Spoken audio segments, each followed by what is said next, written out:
Bonjour les amis, alors j'espère que vous allez bien. Bon, c'est vrai que c'est un petit peu, waouh, un peu ardos quand même, là tout ce qui se passe. Et du coup, la semaine dernière, je me suis consacrée entièrement à ce qui m'a été envoyé de magnifique avec les énergies christiques qui correspondaient à cette fête de Pâques. Et bien sûr, il y avait, bah, malgré tout ce qui se passe, un moment, on va dire, sacré, un espace qu'il fallait réserver à tout cela, on va dire, engranger, recevoir, accueillir la compassion, l'amour absolu, l'amour inconditionnel. Là aussi, le pardon, bien sûr, les énergies très fortes et très magiques, on va dire, quelque part, très puissantes du pardon. Et puis toute cette période qui coïncide avec ce que l'on sait comme potentiel de reconstruction, de la résurrection qui est synonyme de renaissance, qui est synonyme de refaire quelque chose de nouveau, de beau, de voilà. Donc tout ce dont nous parlons sur cette chaîne depuis un moment, maintenant un mois et demi environ. Et bon, là, je voulais quand même, du coup, étant donné que j'avais de toute façon prévu, on avait déjà enregistré juste un peu avant cette semaine sainte un morceau qui correspond à ce que je vous ai dit concernant l'amour et le couple, là aussi en chantier quelque part, et en chantier de reconstruction. Et justement, un bijou de ces déviances dont je vous parlais à propos des relations de l'homme et de la femme telles qu'elles sont jouées dans l'ancien monde. Voilà, donc là, en l'occurrence, toujours on revient sur ce répertoire que je connais bien, qui est le répertoire des années 30 de Yvonne Printemps. Bon, je sais que ça va pas plaire à tout le monde. J'ai une copine là qui me suit, hein, qui met des commentaires et qui avait pas trop apprécié que j'aille sur ce territoire de l'opérette. Mais là, en l'occurrence, bon, bah, c'est quand même aussi représentatif, un peu comme le café-théâtre, le café, on appelle ça le théâtre de boulevard. Vous voyez, bon, moi non plus, c'était pas mon univers du tout à la base, et puis surtout avec mon éducation. Mais là, en l'occurrence, c'est un morceau qui est très représentatif des relations hommes-femmes dans l'asservissement, là en l'occurrence de la femme envers cet homme, qui correspond quand même, on va le dire, à un peu la caricature de ce qui se jouait dans les siècles précédents, avec une grande domination de l'homme. Et là, c'est exprimé d'une manière où la femme apparemment trouve, ou on va dire, prend son pied à être dans cette soumission. Voilà. Alors évidemment, je ne vais pas parler que de ça. Déjà, je reviens sur l'actualité qui nous a fait prendre conscience. C'est pour ça que je publie cela d'autant plus rapidement. Ce sondage populaire, quoi consistent les élections présidentielles en l'occurrence, nous a quand même mis devant quelque chose d'assez alarmant, pour ne pas dire autrement, stupéfiant sans doute, comment la servitude volontaire de certains peut s'exprimer d'une manière aussi franche, claire, sans complexe. Il y a des gens qui apparemment jouent toujours sur ce répertoire, ce registre dont parlait Boileau dans son discours sur la servitude volontaire. Bon. Et cela continue avec des gens qui, malgré tout le mal qu'a fait ce petit despote en herbe, enfin, bon, il est quand même pas si jeune que ça non plus, mais bon, on va l'appeler comme ça pour ne pas dire de nom, eh bien, malgré tout ce mal qu'on leur a fait, eh bien, ils sont toujours à baiser la main de leur bourreau.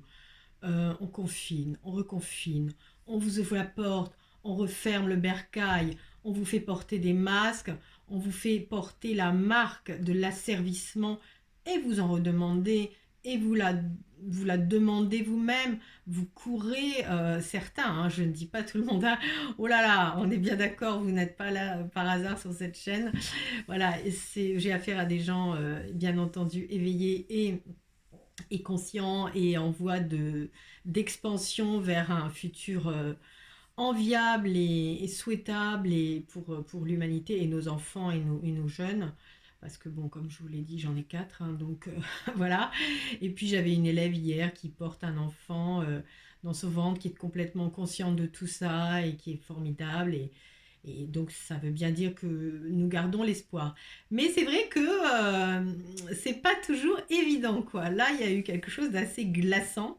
Bon, on nous a déjà pas mal échaudés, donc on s'ancre de plus en plus, on se solidifie, on se consolide et on se soutient les uns les autres pour ne pas se laisser, c'est ce qu'ils cherchent, hein, donc de ne pas se laisser complètement fragiliser, voilà, parce que ça fragilise, hein, toutes ces coups de semonce. C'est vrai que celui du 12 juillet, bon, comme je vous l'ai un peu raconté, mais m'avait particulièrement atteinte parce que, bon, bah, évidemment, je faisais partie du personnel soignant, donc waouh, c'était un peu genre, je te mets un coup sur la tête, oh non, mais attends, tu respires encore, non, mais tac, un autre coup et on t'enfonce dans l'eau de plus en plus profondément, quoi.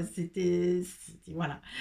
Alors là, en l'occurrence, donc je dis, restons confiants et allons vers on va dire, cette solidarité qui nous permet de rester en lien et qui nous permet de voir qu'il y a un combat pacifiste, mais un combat quand même possible et en action, car il y a beaucoup de gens qui sont justement en action par le cœur, enfin avec leurs talents respectifs.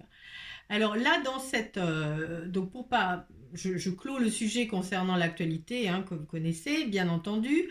Il s'agit aussi là de revenir, donc, parce que je pense beaucoup à ces va-et-vient entre, vous voyez, l'intime, le théâtre de l'intime, et qui se joue aussi sur le collectif, l'aspect plus sociétal.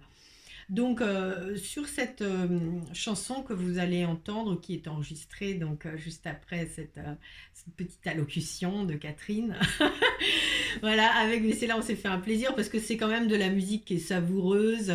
Voilà, c'est encore une valse, c'est encore. Mais alors, sous couvert de toute cette préciosité du début du XXe siècle, c'est encore le début, les années 30. Même si ça a couru un peu jusqu'aux années 40, mais en tout cas, voilà, on était quand même entre les deux guerres, donc c'est pareil, on pourrait se dire, mais comment les gens peuvent encore accepter ça, penser cela. Là, en fait, c'est toujours cette guerre du masculin-féminin, comment l'emprise de l'un est acceptée par l'autre.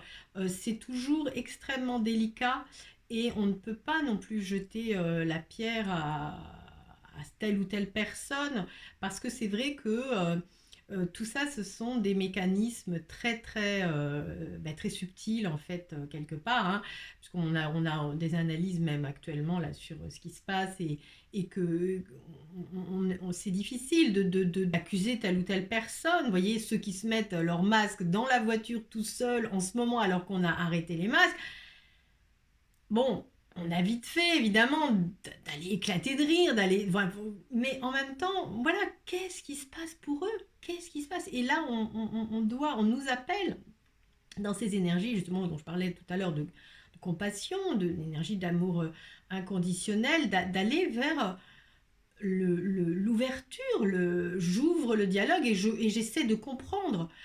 Alors là, bien sûr, pour aller sur un sujet très grave également et dont on parle actuellement plus facilement, c'est toutes ces femmes battues, bon, voilà, violentées.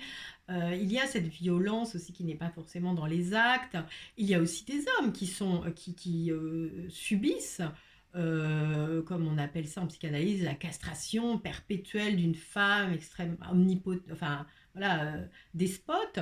Donc voilà, c'est beaucoup plus difficile à démêler tout ça et on ne peut pas porter de jugement hâtif. Là,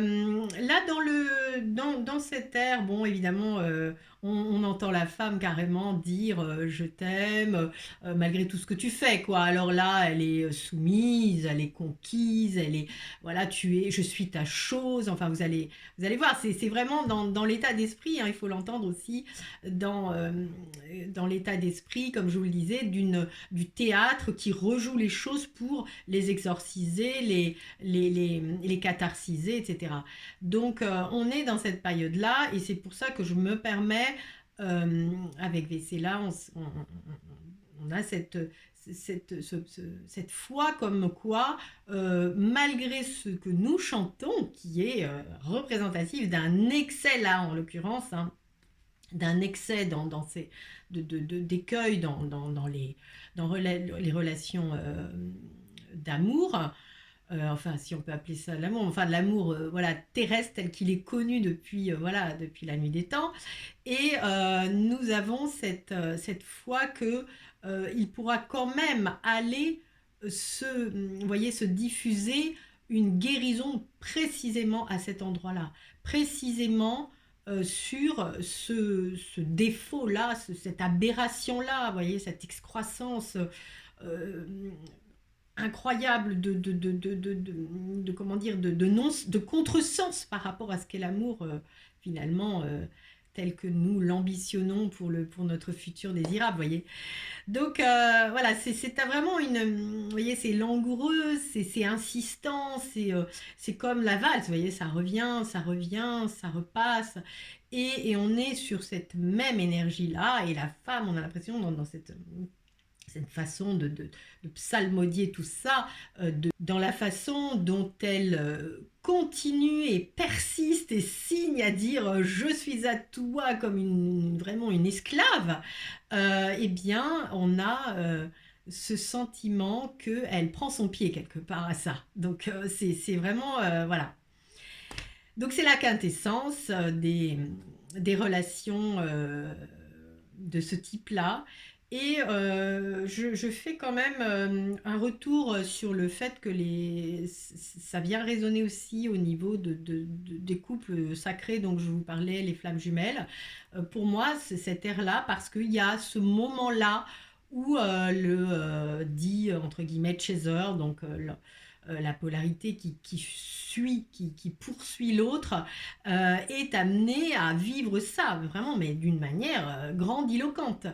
C'est poussé à cela, finalement, pour que... et l'autre qui, lui, fuit, ou elle, voilà, ça dépend c'est une question de polarité, hein, mais en dehors du sexe, c'est vraiment l'autre qui fuit, et quand même là justement pour faire aller cette personnalité suiveuse jusqu'au bout du bout, pour que ça se guérisse et qu'elle soit obligée de revenir à elle, le respect d'elle-même, à l'amour d'elle-même ou de lui-même, enfin voilà. Donc c'est vraiment, vous voyez, je fais comprendre ici à quel point tout est en résonance, hein, le champ politique, le champ sociétal, parce que nous sommes dans cette période où, à travers, que ce soit directement à travers la société et le groupe, le collectif, ou que ce soit dans les relations d'amour, tout est à guérir, actuellement. Donc voilà, c'est un peu ben oui, le moment d'une grande révélation et d'une grande possibilité de renaissance, voilà, comme je vous le disais déjà dans les premières vidéos. Voilà, voilà. Et puis, donc, je voulais vous dire aussi que je vais illustrer donc ce chant par des sculptures de Camille Claudel, entre autres, et de Rodin.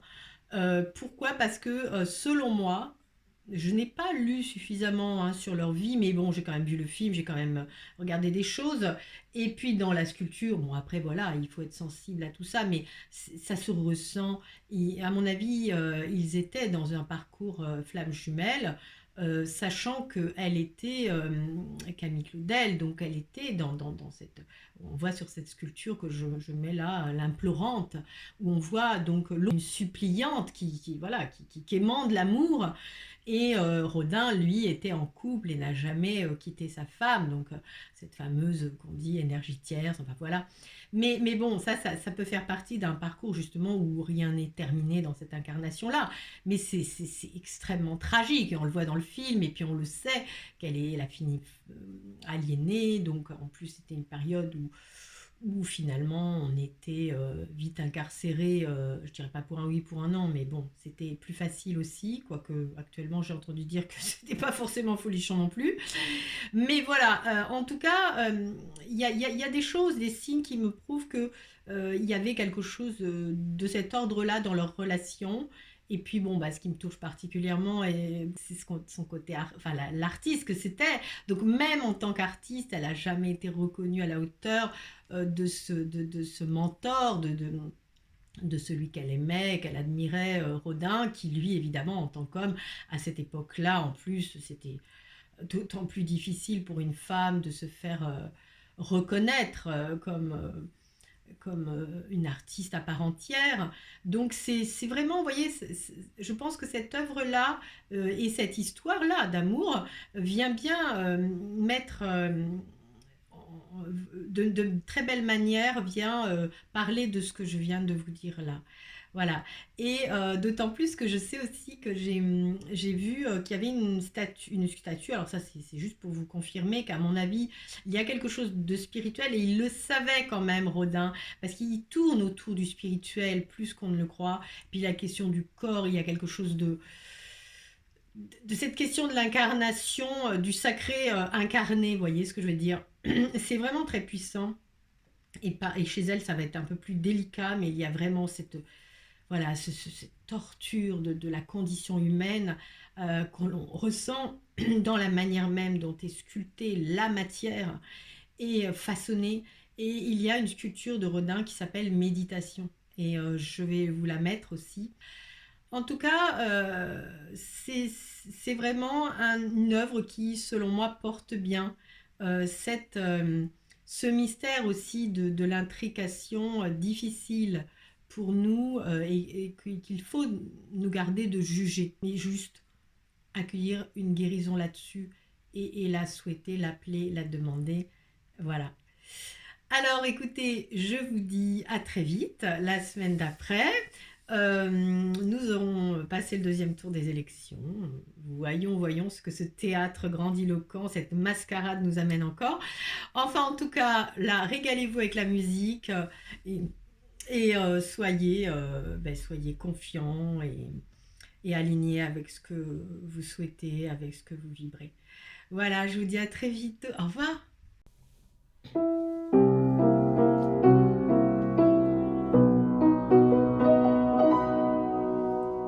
Tu